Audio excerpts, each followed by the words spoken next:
Hello friends, welcome to my channel.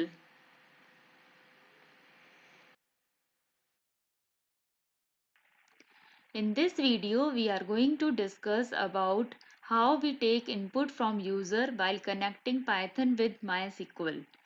So, before starting, if you not yet subscribe my channel, then please subscribe it and press the bell icon to get the latest updates. Let's start.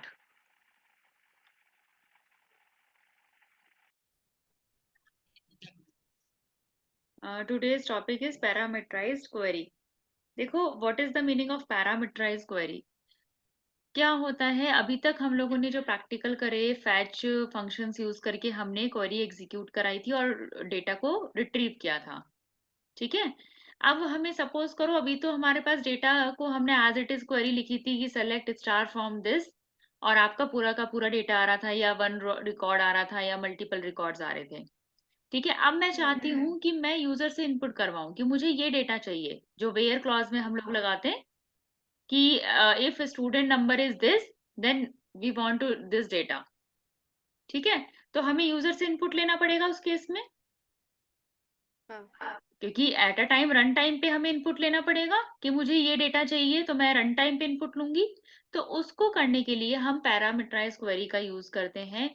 तो इसका क्या मतलब है, we can pass values to query to perform dynamic search, like we want to search for any employ number enter during run time, or to search any other column value. ठीक है। To create parameterize query we can use various methods. देखो, अलग अलग methods हैं, mainly two methods हम use करते हैं, तो आप इनमें से कोई भी मेथड यूज कर सकते हो। तो आपका जो ये मेथड है string template with percent formatting, ये एक तो ये मेथड है, और एक है स्ट्रिंग टेम्पलेट विद ये curly braces and format function का यूज है। ठीक है। आपसे ऑब्जेक्टिव में पूछ लिया जाता है कि what are the two methods for the parameterize queries, तो आपको पता होना चाहिए। एक तो परसेंट फॉर्मेटिंग होता है, और इनके सिंटेक्स भी कई बार लिखवा लेते हैं। ठीक है। हाँ। हाँ। तो देखो, बेसिकली इनका मतलब क्या है। In this method string template with percent S formatting कैसे यूज करते हैं, in this method we will use percent S in place of values to substitute and then pass the value for that place. ठीक है। जैसे कि हमने क्या करा, ये तो सेम है हमारा प्रोग्राम। ठीक हाँ। है। अब हमने क्या करा, हमने सेलेक्ट स्टार फ्रॉम ईएमपी, ये हम अभी तक करते थे, और फैच रिकॉर्ड से हम लोग एक्सट्रैक्ट कर लेते थे। लेकिन अब मुझे वेयर कंडीशन भी देनी है, वेयर क्लॉज भी देना है। तो वेयर ईएमपी नंबर, एक तो मेरे पास तरीका है कि मैं डायरेक्ट ईएमपी नंबर यहाँ लिख दूं। ठीक है। हाँ। अगर मुझे पैरामीटराइज क्वेरी यूज नहीं करनी, सिंपल डायरेक्ट भी लिख सकती हूँ मैं क्वेरी, ईएमपी नंबर अगर 1 है तो वो मुझे डेटा रिट्रीव करवा दो। लेकिन मैं चाहती हूँ कि यूजर से इनपुट लूं, कि कई बार यूजर 4 डाले, कई बार रोल नंबर 5 डाले, जो भी इनपुट यूजर चाहता है उसके अकॉर्डिंग हमें चाहिए। तो हमें कुछ नहीं करना होता, where EMP number equals to percent S लगा देते हैं हम उसकी वैल्यू की जगह। ठीक है। ये क्वेरी के डबल कोट्स हमने क्लोज कर दिए। हाँ। एक मिनट।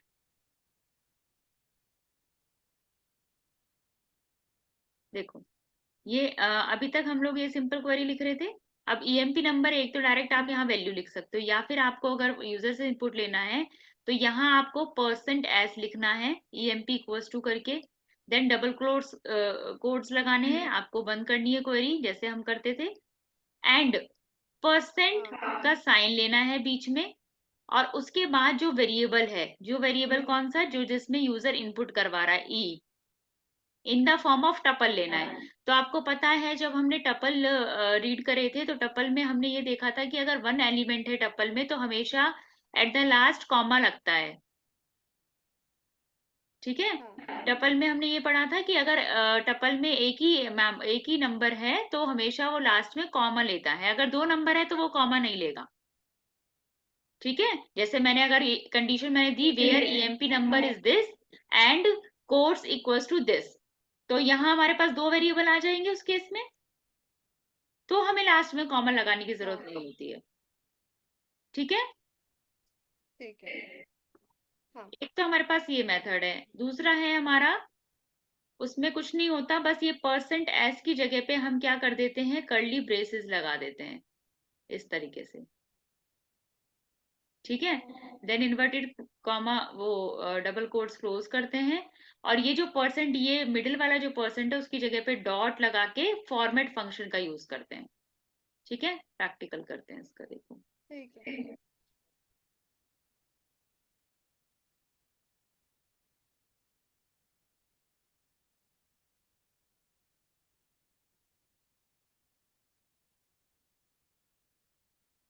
ये देखो, in place of percentage we will use curly braces, and to pass values for these placeholder format function is used.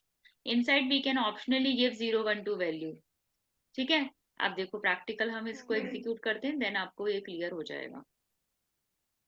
ये सपोज हमारा प्रोग्राम था, हमने सबसे पहले वही फर्स्ट स्टेप इंपोर्ट करवाया mysql डॉट कनेक्टर। ठीक है, ऐसे ही करते थे ना, फर्स्ट स्टेप हमारा डेटाबेस कनेक्टिविटी का। इंपोर्ट करवाया, देन हमने क्या करवाया, आपका एसक्यूएल डॉट कनेक्शन ऑब्जेक्ट बनाया एक हमने। ठीक है, कनेक्शन ऑब्जेक्ट में आपको पता है ये सब चीजें देते थे हम लोग, यूजर नेम, होस्ट नेम, ठीक है, और पासवर्ड और वो। हाँ। उसके बाद आपका आ गया कनेक्शन। अगर चेक करना है आपको तो आप कनेक्शन एक बार चेक कर सकते हो, अगर आप नया कोई डेटाबेस जनरेट कनेक्टिविटी कर रहे हो तो बेसिकली एक बार आपने कनेक्ट करके देख लिया है, कनेक्शन सक्सेसफुल है, तो आपको बार बार लिखने की जरूरत नहीं होती है। देन कर्सर ऑब्जेक्ट बनाया हमने एक। ठीक है, फिर हमने देखो दो वैल्यू इनपुट करवाई। कौन कौन सी? हमारे पास जो कल हमने एक टेबल ली थी, I guess tuition coaching centre वाली, जिसमें फीस और होते हैं। हाँ देखो, हमारे पास एक कोचिंग डेटाबेस के अंदर एक टेबल थी स्टूडेंट रिकॉर्ड की, जिसके अंदर 4 कॉलम्स है, serial number, student name and fees and course. ठीक है, अब हमने क्या करा, हमने ये चारों को कॉल कर दिया। नहीं, पहले ये वाला करते हैं। पहले हमने क्या करा, सीरियल नंबर और फी, कि मुझे उनके एलिमेंट्स दे दो, उनकी डेटा दे दो जिसकी फी सीरियल नंबर इतना है और फीस इतनी है। ठीक है, तो वेयर क्लॉज में दो आ गए value, serial number equals to percentage, अभी मैंने बताया परसेंटेज यूज करते हैं, and fee equals to percentage. Then double quotes close कर दिया हमने क्योंकि ये क्वेरी का था। देन परसेंट साइन हम बीच में लगाते हैं और ब्रैकेट में इनके वेरिएबल्स लिखते हैं जिसमें ये डेटा आपका आया है। ठीक है, ठीक है। सीरियल नंबर और फी हमने ये दो वेरिएबल लिए ना, ये दोनों वेरिएबल आप इस तरीके से ब्रैकेट्स में लिखते हो, टपल की फॉर्म में लिखते हो बेसिकली। हाँ। ठीक है, हाँ। तो इसको रन कराते हैं हम।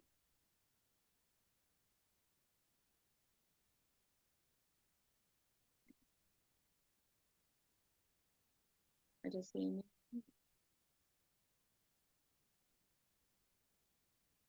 अच्छा और एक चीज और देखो, C1 डॉट एग्जीक्यूट क्वेरी इस तरीके से लिखते हैं। देखो ये क्वेरी को हम ये पूरी एज इट इज यहाँ से उठाकर यहाँ भी डाल सकते थे डायरेक्ट ना एग्जीक्यूट फंक्शन के अंदर।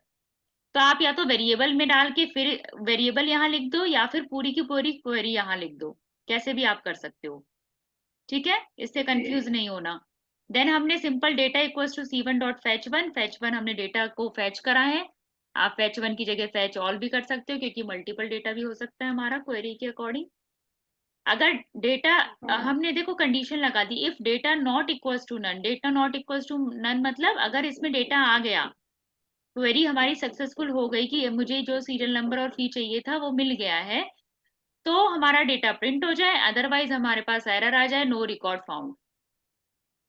ठीक है, हाँ। तो एग्जीक्यूट करते हैं इसको।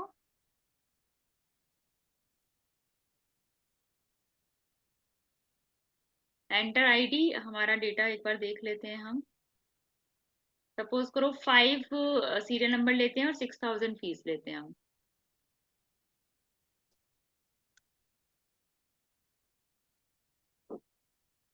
आ गया, रिटर्न हो गया डेटा हमारा। हाँ। ठीक है, तो इस तरीके से आप यूजर इनपुट से आप डेटा को रिट्रीव करवा सकते हो। तो एक तो मेथड हमने कर लिया जिसमें हमने परसेंटेज का यूज करा है। दूसरे मेथड में क्या होता है देखो, इसको हम कमेंट्स में करते हैं। कुछ नहीं करना होता, बेसिकली आपको सीरियल नंबर इक्वल्स टू जो परसेंट एस लिया है इसकी जगह पे हम लेंगे कर्ली ब्रेसेस। अगर इंटीजर है तो सिंपल कर्ली ब्रेसेस, अगर आपका जैसे इनमें तो दोनों में ही इंटीजर है तो हम इंटीजर ही ले लेते हैं दोनों में अभी। और इस परसेंट की जगह पे हम लिखेंगे डॉट फॉर्मेट, बस ये चेंज आएगा आपका, और दोनों वेरिएबल आपके एज इट इज आ जाएंगे। क्या क्या चेंज आया? परसेंट एस की जगह पे कर्ली ब्रेसेस, परसेंट एस की जगह पे कर्ली ब्रेसेस। अगर सपोज करो यहाँ मैंने फीस की जगह पे कोट्स लिखा होता, तो मैं यहाँ ये जो कर्ली ब्रेसेस है इनके आगे सिंगल कोट और लगा देती इस तरीके से, क्योंकि कोट्स हमारा हम्म। स्ट्रिंग वैल्यू होती। हाँ। ठीक है, तो उसके आगे सिंगल कोट और लगा देते हम लोग। एंड इस परसेंट साइन की जगह पे हमें क्या लेना है? डॉट फॉर्मेट फंक्शन, जिसके अंदर ये दोनों वेरिएबल आपके पास होंगे। तो सेम कंसेप्ट, आप कोई भी पैरामीटराइज क्वेरी की कोई भी मेथड आप यूज कर सकते हो for the user input. Clear है? रन करा लेते हैं इसको भी। हाँ। स्टूडेंट रिकॉर्ड कोई देखते हैं हम चेक करने के लिए, 2 4000,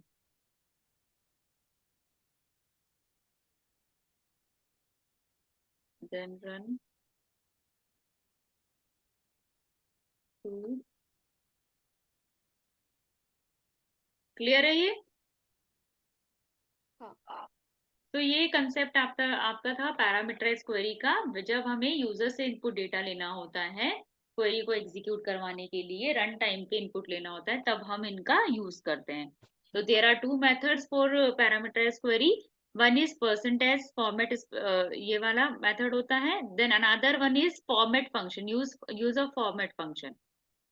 ठीक है, तो इसमें परसेंटेज लगाते हैं हम, जो वैल्यू हमें चाहिए होती है, और देन हम परसेंट साइन लगा के उसके वेरिएबल के नेम लिख देते हैं। और इसमें परसेंटेज की जगह पे हम कर्ली ब्रेसेस लेते हैं और डॉट फॉर्मेट फंक्शन का यूज करते हैं। क्लियर है ये? हम्म। If you have any doubt, then please comment on this video.